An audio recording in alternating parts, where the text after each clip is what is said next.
Saint-Étienne-de-Montluc, une commune rurale de près de 8000 habitants en Loire-Atlantique. Sur le marché, chacun qualifie à sa façon cette campagne législative. Minable. Je n'ai jamais vu un tel désordre. C'est déstabilisant. Les multiples désistements et les ajustements de programmes ont déboussolé ces électeurs. Tout le monde se tire dans les pattes et dans les moments, tout le monde est copain, copine pour pouvoir avoir accès au pouvoir et puis prendre tout ce qu'il y a à prendre. Donc forcément, les Français vont en nombre.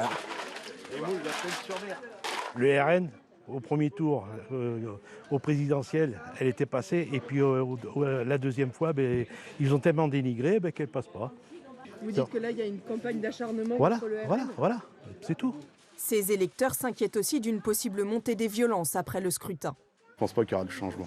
Ça va être je pense que ça va être un peu plus le bordel encore. On peut tout redouter. On va voir si c'est la haine ou la raison qui l'emporte. Dans cette commune, c'est le nouveau Front populaire qui est arrivé en tête du premier tour. Tout comme à Rezé, près de Nantes. Au déjeuner, tout le monde évoque les élections. Tout le monde est concerné de cette campagne, un peu plus qu'avant. Ici aussi, c'est l'après-campagne qui inquiète. Il y a beaucoup de choses qui se passent sur les réseaux qu'on ne voit pas à la télé. Par exemple, les agressions au niveau de la religion, au niveau de la religion des gens, des communautés musulmanes, si vous voulez.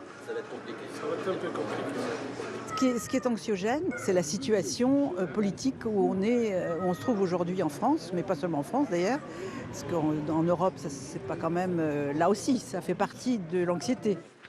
La campagne officielle s'achève ce soir à minuit.